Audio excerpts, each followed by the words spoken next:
Stop. That lawnmower. That's it. Yeah. Stop that.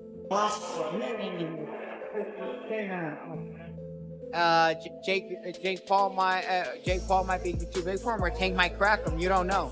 And made a post and basically told Roach. He tagged Lamar Roach and he said, "Look, you're not getting that fight with Tank." Gervonta Davis's preparation for Jake Paul revolves around focus and hard work.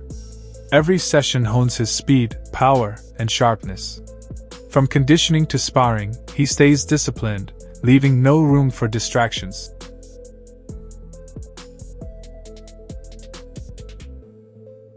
Raul Romero adds perspective to the Jake Paul vs. Gervonta Davis fight, emphasizing that Tank's legacy is secure. As a decorated world champion, Davis has nothing to prove, though Romero acknowledges Paul's size gives him a physical edge without diminishing Tank's accomplishments. Big for him, but like Jake Paul might be too big for him, or Tank might crack him. You don't know. Like I said, or as an exhibition, we don't know if they throw at each other or not, or we don't know. I don't know. I can't give an opinion because I don't know what's going on. Do you think it impacts, will it impact Tank's legacy if Jake Paul were to beat him or even knock him out? Dude, Tank's a 3-division world champion, a 4-time 3-division world champion. At the end of it, bro, you can't take anything away from him. You know, some people trying to give, that's fair, some people trying to give Tank a hard time. They're saying he should have took a fight with Lamar Roach or Shakur Stevenson. But when you think about it, do you think this is business and look, he's getting a bag, or is there some validity to people saying that he ducked Roach? I mean, there's still other options, you know. It's bro, you can't be mad at somebody for doing what they feel is best for them. It's the same way Roach feels Tank is the best option for him. Same way that Stevenson thinks Tank's the best option for him, or Paulie Malignaggi emphasizes the crucial difference between size and experience. While Jake Paul has gained both popularity and physical strength, Malignaggi insists that experience outweighs raw power. Gervonta Davis has competed on the biggest stages, headlined major events, and faced elite opponents. Regardless of Paul's size, he cannot match Tank's years of training, ring intelligence, and adaptability.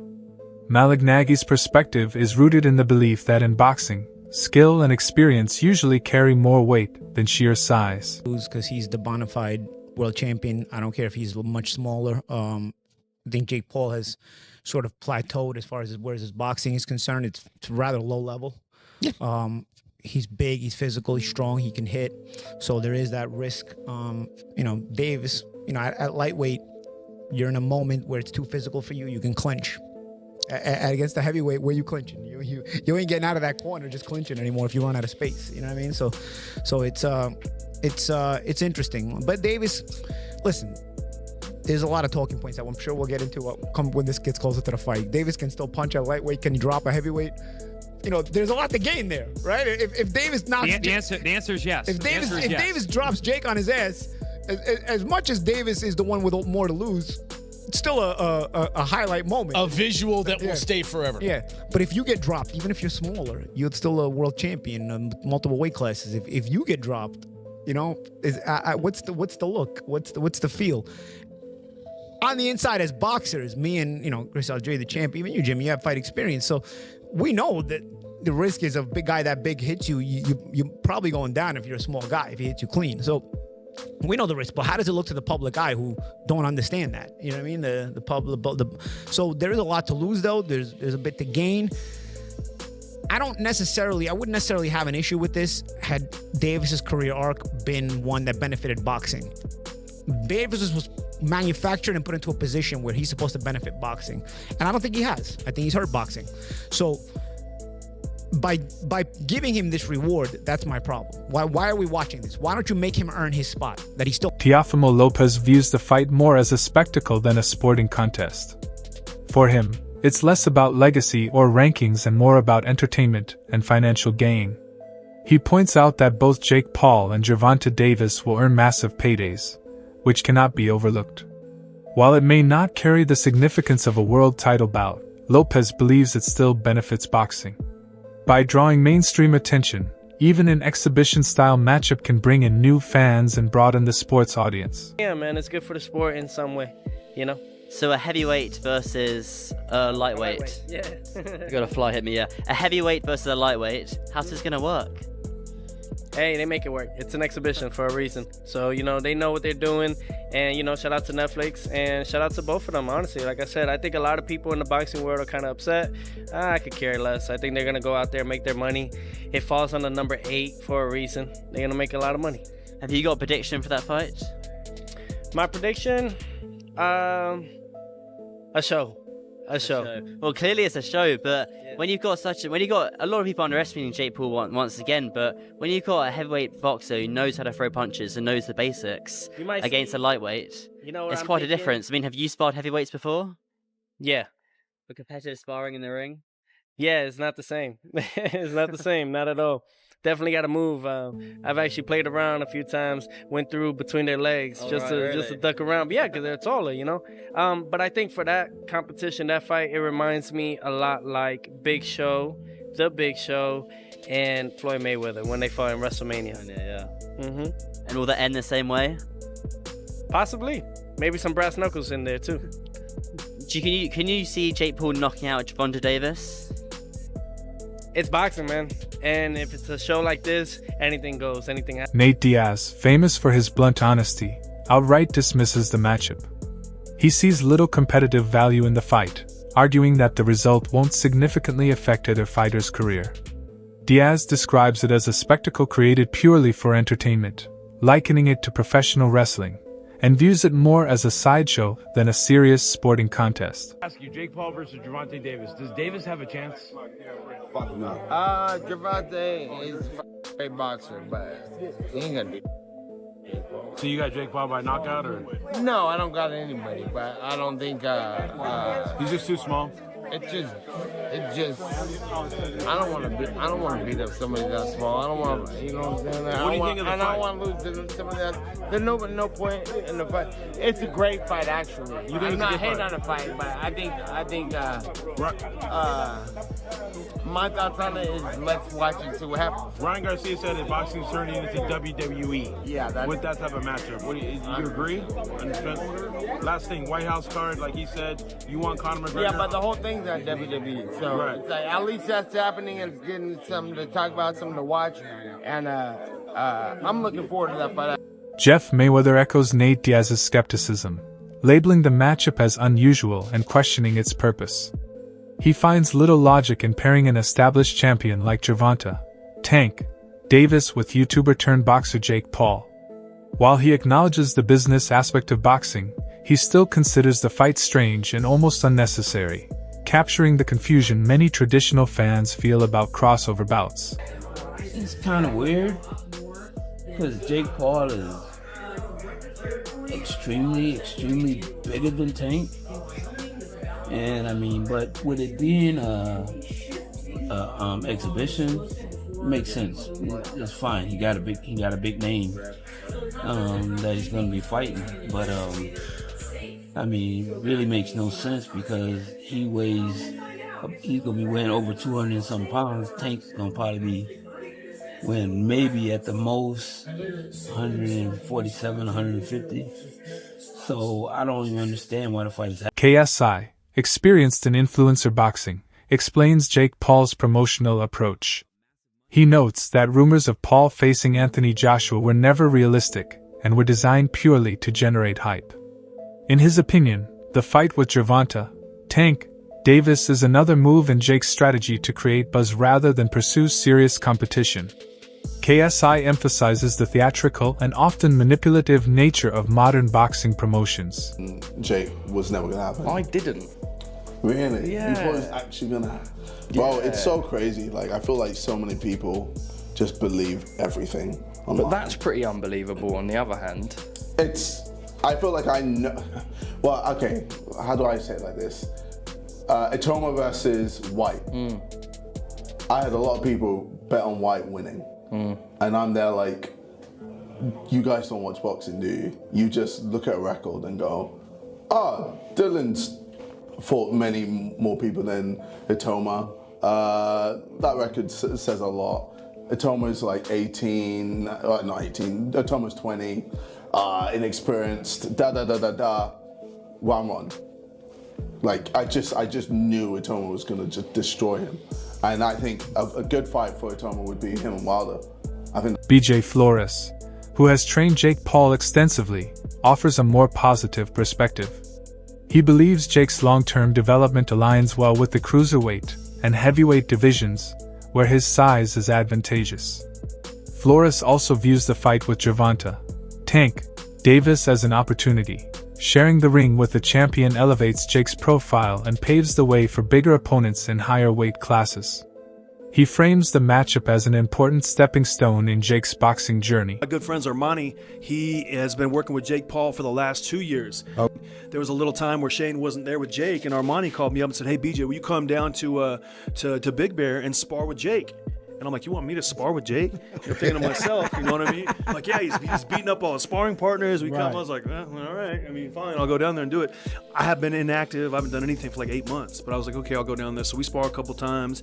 After that, they decided I was too big for him. And, it's better if we just, not do it. And, then they asked me if I would be interested in like working the mitts with him and helping him with the combinations, because I was hitting him with some combinations they hadn't seen before.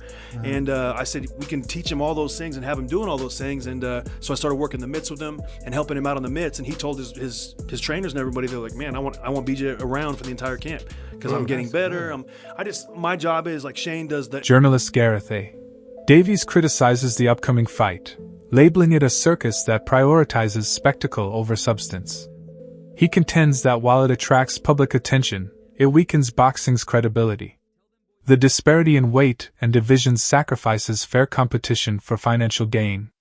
Davies warns that if this trend continues, the sport's integrity could be at risk as purists and longtime fans lose trust. Still, he acknowledges that such controversial bouts generate enormous buzz, demonstrating that controversy remains a powerful promotional tool in boxing. Because we thought we were going to get Jake Paul and Anthony Joshua very soon. We'll speak to Frank Smith about that in the next section, obviously. Eddie Hearn was teasing it to me personally last week. £80 million on the table for Anthony Joshua to fight Jake Paul. But 8 inches in height difference, 7 weight divisions between them, 5 stone, 70 pounds between them. It's a joke. It's a circus fight as opposed to a disgrace of a fight, which was Anthony Joshua and Jake Paul. At least you feel in this you've got quite a poor, very big one against a pound-for-pound, brilliant, unbeaten little un. And the little un who'll come up to his navel will hit him with a lot of body shots. I said in the week to Danny Kelly and Charlie Brooker that... do I mean Charlie Brooker? No, Baker. Charlie Baker. That Charlie Brooker's a different person altogether. That he'll be throwing the Superman punch, the leaping left hook. It's going to be a very odd thing. It's called, in inverted commas, an exhibition bout. But everybody in boxing who is a name doesn't mind going in with Jake Paul because they know they're making millions of dollars. And that's the only reason that Gervonta Davis, who's being called the poison little elf by Jake Paul, and it'll be fun in the build-up. Everybody in boxing knows they're guaranteed to make millions of those silverbacks, those greenback notes that they give out in America, and they give them out for fun when Jake Paul fights. So he's not going to... Vargas Jr. presents a different perspective, emphasizing the element of surprise. He believes the fight's unpredictability adds a distinct layer of intrigue. The matchup caught many by surprise, which fuels excitement and keeps fans engaged. In his view, audiences are drawn to novelty, and this fight delivers precisely that. Regardless of the outcome, Vargas Jr. feels the shock factor alone makes it significant and a topic of conversation. It's like fighters, they relate to more who's more popular. That's why we're seeing the Jake Paul versus Gervonta fight, which is, that's crazy to me because we would never see that. And, back in my dad's day, but now we're getting this and it's just like, fuck it. I mean, people are going to see it, bro. So it is what it is. But whether people know him more or not, or me, it doesn't matter. I know that he's coming and he's coming game and he wants to make a statement as well. So we're just coming to interrupt those plans. This is boxing and you know, I'm so excited to demonstrate my skills. I could box, I could counterpunch, I could bang when I want to, and I'm gonna demonstrate that. I'm gonna do what I want to do in there. Come September 13th. Yeah, you know, we spoke about this a little bit earlier. But it's a 10-round fight. You know, could be a different pace of a fight. But what do you think is like the key for you to get this win, regardless if it's a knockout or if it goes all 10 rounds? I think just be smart. Be in there, be smart, be first, and do what I do. I think if I try to do a little too much, like my dad says, when you try doing too much, it looks you're trying too hard. So only thing I gotta do is just come in the best shape possible. If it goes 10 rounds, then it goes 10 rounds. You know, we're doing 12 rounds of sparring, so if it needs to go to 10 rounds, we'll have the gas tank to go. You know, I don't know if he's gone a full 10 rounds. You know, I haven't, so it'll be something for fight day. You know, if we do end up going the distance. Wade Plem argues that Jake Paul has brought new life to boxing by attracting audiences who might never have followed the sport. He points out that Jake's appeal is particularly strong among younger viewers who prefer entertainment-driven events over traditional matchups. While purists dismiss these fights as gimmicks, Plem views them as part of boxing's necessary evolution. In his opinion, the fight with Gervonta, Tank, Davis continues this trend by capturing mainstream attention, even amid controversy. He believes that expanding the sport's popularity and cultural relevance outweighs concerns about authenticity. Many analysts also agree that the matchup is driven more by business than competition, with Jake Paul benefiting most from facing a proven world champion like Tank. I don't see the value. I just see money in that, involved in that. If they want the money, if that's what they want to do, then go ahead and go ahead and get the money. But other than that, I'm not. You got a guy, Jake Paul, that's what, 6'3", 6'4", almost. Then you got a guy, Gervonta Davis, that's like 5'5", a little guy. Yeah. Y'all gonna try to, who's 200 pounds, who's just for Mike Tyson there, I'm gonna throw him in there with a 135. It's just a circus, and that's what they want to do, to give money, to generate money in the sport of boxing instead of Gervonta Davis. This is a legacy fight. He was supposed to fight Lamont Roach after this, and then he say, no. Think about it. You really can't say too much. When you say Gervonta. For Jake Paul, the fight provides massive exposure, credibility, and financial rewards. Analysts view it as a strategic move to grow his brand, attract a wider audience, and secure lucrative opportunities in boxing, regardless of the outcome. The ripple effect also affects other fighters, like Lamont, as a rematch with Tank is no longer possible. Still, Lamont has alternative opportunities within the sport to advance his career. This scenario illustrates how a crossover spectacle like Jake vs. Tank reshapes the traditional boxing calendar, creating both challenges and new openings for other fighters while altering the competitive dynamics of the sport. Junior go from here. I mean, he's got options. I mean, that young kid, Kamel Moton or Morton, is calling him out. He ain't going to do that. He's only 19. Floyd's young fighter. He can wait for the winner of Abdullah Mason, Sam Noakes. I mean, Floyd Schofield's out. Options is what I'm trying to say. And then look, does he want to go down a weight? Does he want to go down to super feather? Let's not forget, I think he's still a belt holder in that division. I mean, Shaki Foster's there. Stephen Fulton is now in the division. We saw Raymond Ford, on the weekend. When was that fight? That's it for today's video. Stay tuned, and we'll catch you next time with more boxing buzz.